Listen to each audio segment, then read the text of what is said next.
it was after the Civil War.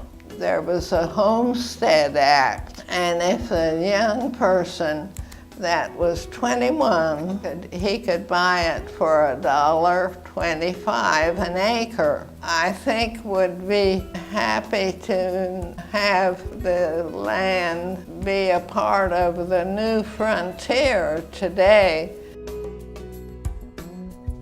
Electric cooperatives have a very distinct difference in the way they operate. The major component of that is the fact that the customers that we serve are also the owners of the cooperative.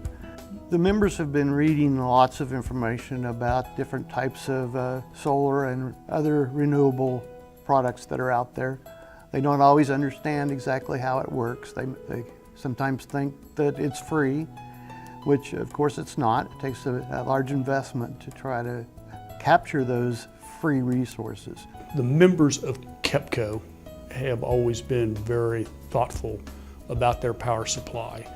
And with the nuclear plant that was built some 30 years ago, with allocation of our hydro resources that we get from the federal government, and now with our purchases of wind through our purchase power agreements and our ownership in our solar farm, we receive over 50% of the energy requirements to serve our members' load comes from non-greenhouse gas emitting resources. So we've seen an explosion of solar across the country over the last really 10 years or so, 8 or 10 years. And as the number of solar installations that have been built across the country has increased, the economics of solar have really improved. So we've seen costs for solar installations come down by several factors. And so when we built this farm, we really wanted it to be an integral part of our mix. We also wanted to do something on a scale that was something manageable, something we could design, engineer, build ourselves, and really integrate it into our system as something that allowed the board, the staff, the folks we've worked with across NRECA and others to really get the experience of building solar so that we can leverage this first experience toward the future for solar. The KEPCo staff presented the idea of solar power as part of our generation mix to the board. KSI, Mark Barbie, and his group presented some basic information about community solar to the board. And at that time, then the board decided that they wanted more information. You know, for the longest time, solar was thought of to be more expensive, and the cost of the solar panels and those kinds of things have come down. And when we got that information, we found out that it truly was economical for us to do that, and it made the decision to go forward even easier. The first thing we did was consider, okay, what kind of a project would we do? And really a big benefit of that was our national association, the National Rural Electric Cooperative Association. So they put together a PV manual, a photovoltaic manual that talked about financing, constructing, designing, operations and maintenance, all that kind of stuff. And they put a really good resource together.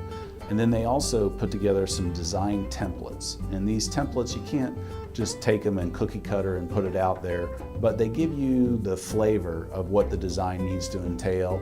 In 2015, the IRS reallocated approximately $280 million in NCREBs to the electric cooperatives, and it was only to be used for renewable energy projects. So KEPCo decided to use that type of financing. You had to apply for that financing from the government and then get accepted. And once we got accepted, we got a $2.1 million allocation. And then we used CFC, Cooperative Finance Corporation, to finance those bonds. And that's just traditional financing. But what makes NCREBs unique is the government turns around and they give you a reimbursement or a subsidy on the interest expense. So that brought down the rate to a very favorable rate, a little bit over 1%. The rural people started this a long time ago. The costs have come down considerably, and we feel they might come down more in the future. We've started one project and completed it, and it's running well. We hope to add more in the next 3 or 4 years.